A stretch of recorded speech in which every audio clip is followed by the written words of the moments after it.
Hi there, YouTube. It's me, J Powell. This is not my actual name, but I don't want to make that private.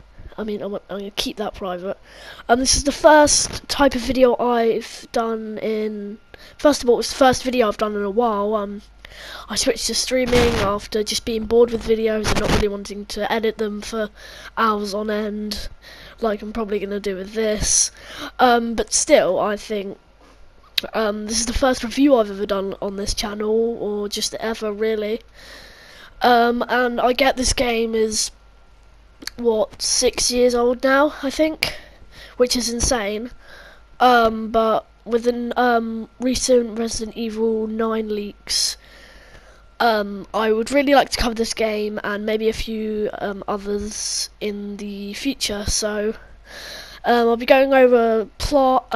Warning, there will be major spoilers, so if you haven't played this game already, go and play it because it's brilliant, but still, there's going to be a lot of spoilers, so let's just get straight into it. So basically the plot of this game is about you playing as Ethan Winters, a widow who 3 years ago lost his wife. However, he gets contacted her via email and video from Dulcie, Louisiana, and Ethan, being an absolute idiot, goes to check it out despite there being many missing person reports going on there recently.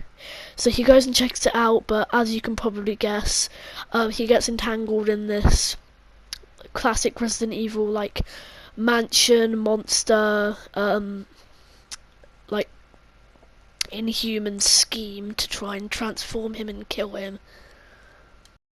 And the main antagonists of this game, as you probably know, are the Baker family, which consists of Jack Baker, who is the father of the family and like the main antagonist and member of the family, Marguerite Baker, the mother of the family and a very annoying boss to take down, and Lucas Baker, this psychotic type son who sets many tricks for you, especially through the third portion of the game. Now there is this elderly figure that pops up during the game to kind of guide you on your adventure, and she is a baker, but she isn't really like anticipated or plays a big role in the first bit of the game, but during the last bit of the game it's revealed she was kind of the mastermind all along controlling. Now there kind of is another member of the Baker family called Zoe, but she is a lot detached from the rest and is kind of normal, unlike them, but she has been infected. And at one point, which we'll get into the game later, you can choose to save her or Mia. And her trailer outside the house kind of acts as a shop where you can buy stuff with antique coins you find along the way on your journey. So you can put that in there, and at one point you can get a magnum, which iconically is the most powerful weapon in most of the Resident Evil games recently, and is very powerful, can practically one-shot most early bosses and encounters. Now let's get into proper gameplay. Now this is where this game really shines, as the plot is just basic Resident Evil stuff. Meanwhile, the actual gameplay is a lot more interesting. This is the first mainline entrance in the series actually to have a first-person camera, and usually all you're doing is strolling around the huge Baker estate, which is a huge mansion and like outer areas, and at one point you get on a huge cruise ship that crashed, which might seem a bit ambitious, but then again, this is the game that has a big man with a big trench coat and a big top hat hunting you down in an abandoned police station filled with zombies, so you can't really expect much sense. And the controls, honestly, are very smooth to control. They're not perfectly optimized for my standards, but usually your running and walking speed is good. All the menu layouts and button position controls make a lot of sense overall, and I feel like it's got a lot of first person shooter, like stereotypical stuff like that. Now let's get into a bit more of gunplay. Now, there's only a couple guns in the game. I think there's around 6, and each of them is used for different purposes at one point or other in the game. Now, the first one you get is a normal pistol, going all the way to a auto machine gun, grenade launcher, and such, and flamethrowers to defeat Marguerite. So, this is one of my favourite aspects of the game, all the weapons. So now let's get into basically, this is one of the main, like, I'm trying not to say aspects, I say that quite a lot. One of the main features, that's good. One of the main features of this game is the boss battles. Now, you boss battle every single family member in this entire game. I think at least twice. Except for Lucas maybe, but he has his own type stuff at that portion. So I'll go in order and rank each boss by their enjoyability and just overall funness. So we're going to start with, this isn't really a boss. I am going to count all the Baker encounters, all the main Baker encounters, because they're technically boss battles. So let's start with Jack Baker's first scene. So he comes up against a wall and then starts hunting you down after realising you escaped his trap. Now this is very boring. You couldn't really expect much from a layout of just a couple of rooms and hallways and little nicks and knacks over there, and it's really not very entertaining or intimidating, but it is a quite good entrance to the game, as you learn that Jack patrols from certain points, and it would take you around, if you didn't know his patterns, it would take you around 2 minutes just to figure out all of his patterns through the hallways and the main like pantries and kitchens and areas. So overall it's just an alright start.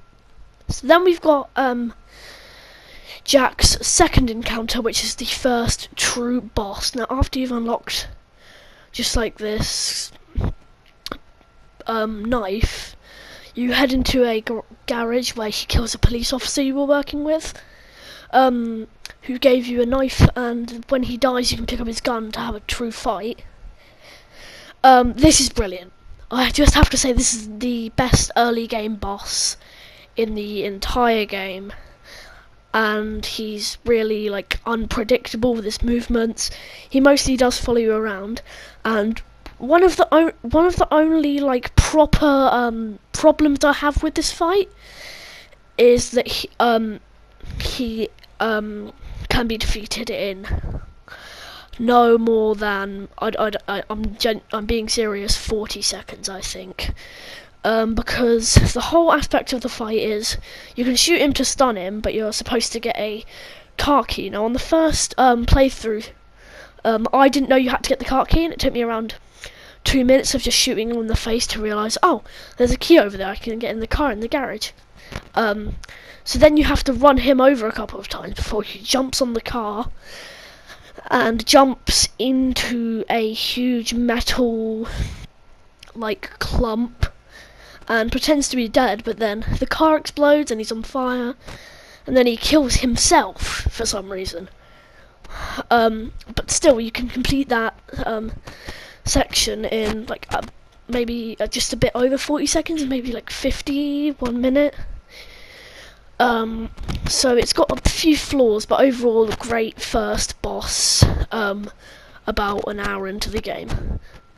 Now the next boss is not really a boss again, it's just Jack appearing after you think you killed him, and you kind of get to see the regeneration process of the virus inside of him, as you see him like burn and his brain's blown out. But during one of these segments where he gets you, this one is probably the weakest.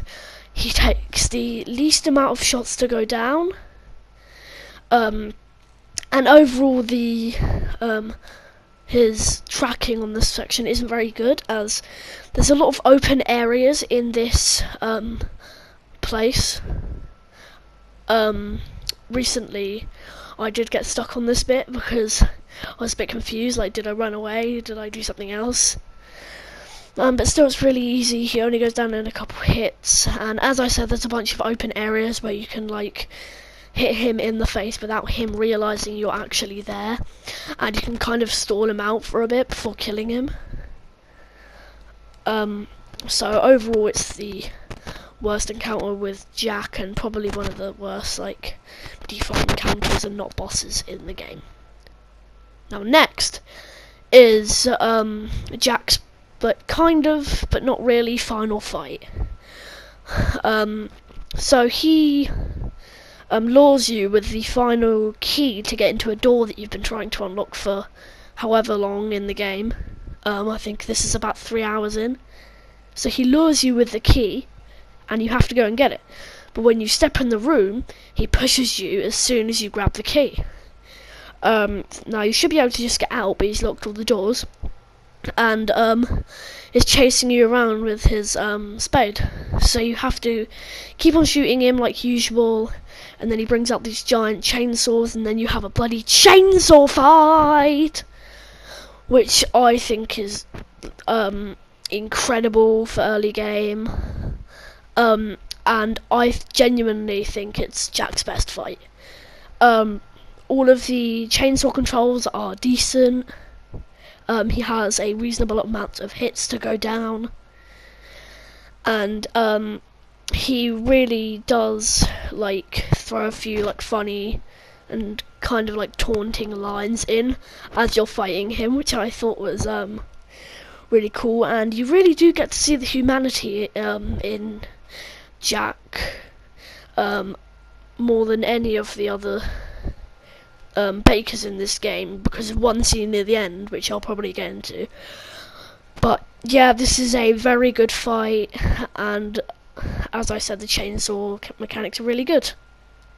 Next, which you skip quite a lot of the game. It's like an 4 hours 30 in until you get your next encounter. It's this kind of Marguerite battle, except you get a flamethrower, I think, before this. Now this isn't the most difficult Marguerite battle, but I'll get into that in a second. But she has this lantern which she uses to like lure bugs to her position, and bugs have become like a common enemy at this point, and at this point you're currently in like a broken down old version of the Baker house, trying to fight her, which I thought was just the most okay and balanced fight in the game. Now this is where you really get into like the mid section of the game, and like most mid bosses in the games, not only are they in the middle of the game, so they're mid game, but they're also mid difficulty and mid power and mid whatever. It only takes a little bit for you to get her down. Unlike this next fight against Marguerite, which I hate. Now, this not only is this a terrifying boss, but it's also very disgusting. And if you're not like, I know I'm not very old, but if I do recommend, if you're like 10 years old like me or whatever, then you might not want to fight this boss, because you have to kind of shoot a very inappropriate part of her body to take her down. It's not really that bad though, it's just like this huge mess, and you can easily take it down with the flamethrower. However, at this fight I didn't really use the flamethrower because I didn't have any ammo for it, surprisingly, because I didn't bother to craft any. So it took me a solid 7 minutes to take down Marguerite here, and overall she's just a pretty meh boss overall, but her difficulty spike is what really gets you going at this part of the game, and you're like, oh no, this is where the game gets really difficult, isn't it? There are some enemies I forgot to mention, which are like basement, like transformed people that you have to fight, but they're not they're like quite commonly found and aren't really difficult to take down if you've got the good and well placed shotgun. Blast to the face, they can easily be taken down, so I'm not really going to count that as a boss, just an enemy. Right, so I do believe that the next boss is actually Jack again. But I did say that you would have a fight with each of the bakers. And Lucas, you don't actually fight Lucas, which I think's a bit disappointing, because I could see a really fun fight coming out of that. Because he could use all his like skills and pranks and like mechanical engineering to kind of take you down, which I think would be a really cool idea. But the next one is Jack, and he's mutated to this unfathomably huge and like evil monster to fight, and this is about at like the 7-hour mark, so you're like really far through the game from the last boss, and overall he's quite easy actually, but his unsettling appearance really does make it a bit more difficult to fight. Right, next, believe it or not, is I think the final boss, which is technically the grandma, but so basically this girl Evelyn has infected all these people with like her gift, which is like this infection. So overall, this is a bad fight. I honestly think it's probably the worst in the game, sadly. Most of the time you're just sat on the ground with just your basic guns shooting her face. She has transformed into this huge, unfathomable monster like Jack, just a bit bigger.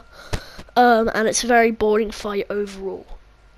So, what do I think of this game? Now, the view out of 10 is probably a 7.